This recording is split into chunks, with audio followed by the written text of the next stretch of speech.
Hello students, कैसे हैं आप सब।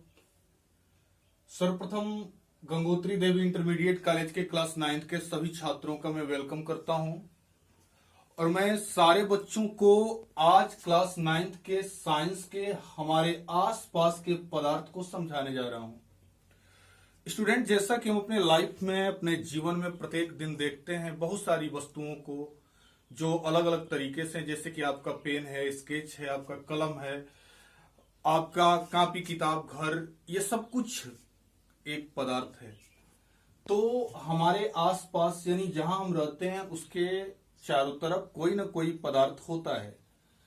तो सबसे पहले स्टूडेंट हम पदार्थ का डिफिनीशन समझते हैं। तो स्टार्ट करते हैं। आप लोगों को मैं टॉपिक वाइज सारी चीजें पढ़ाऊंगा जिसका आपको नोट्स बनाना है और साथ ही सारे डिफिनीशंस को याद करते भी चलना है। तो सबसे पहले मैं पदार्थ का डिफिनीशन बताता हूं जो मैंने ब्लैक बोर्ड पे लिखा हुआ है, आप लोग इसे कॉपी कर लीजिएगा। पदार्थ वह होता है जो स्थान घेरता है, जिसमें भार होता है तथा जिसका ज्ञान हम अपनी ज्ञान इंद्रियों द्वारा प्राप्त करते हैं। पदार्थ वह होता है जो स्थान घेरता है, जिसमें भार होता है तथा जिसका ज्ञान हम अपनी ज्ञान इंद्रियों द्वारा प्राप्त करते हैं। स्टूडेंट्स, ज्ञानेंद्रियां क्या होती हैं? जिनके द्वारा हमें किसी चीज की फीलिंग हो। जो हमारे शरीर में 5 होती हैं जिन्हें हम आंख, कान, नाक, जीभ और त्वचा के नाम से जानते हैं। वैसे अगर देखा जाए स्टूडेंट तो हमारे आसपास, तो स्टूडेंट्स हमने पहली वीडियो में पदार्थ का डिफिनीशन समझा था। अब हम पदार्थ की अवस्थाओं को समझते हैं। पदार्थ की मुख्यतः 3 अवस्थाएं हैं जिन्हें हम क्रमशः ठोस, द्रव और गैस के नाम से जानते हैं।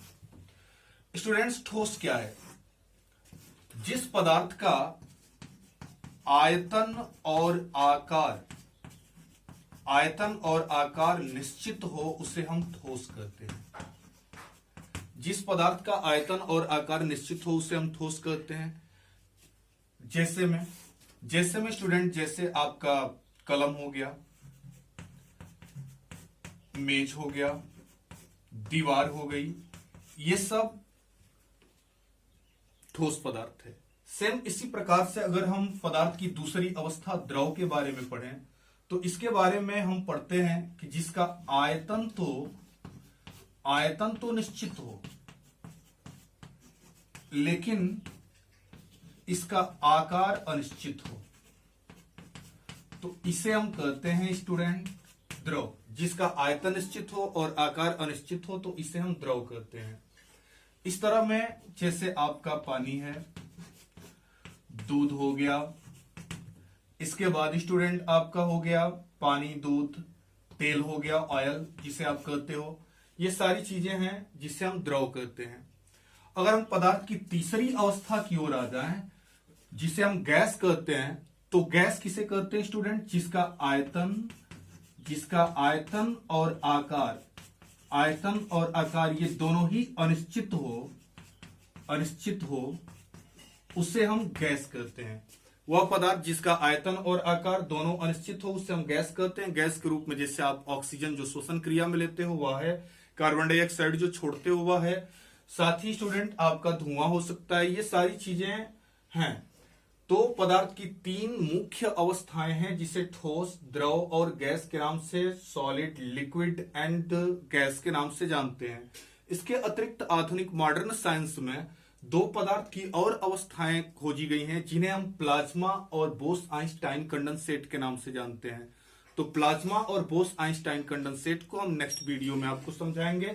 एक बार ठोस, द्रव और गैस के बारे में फिर से समझ लीजिए।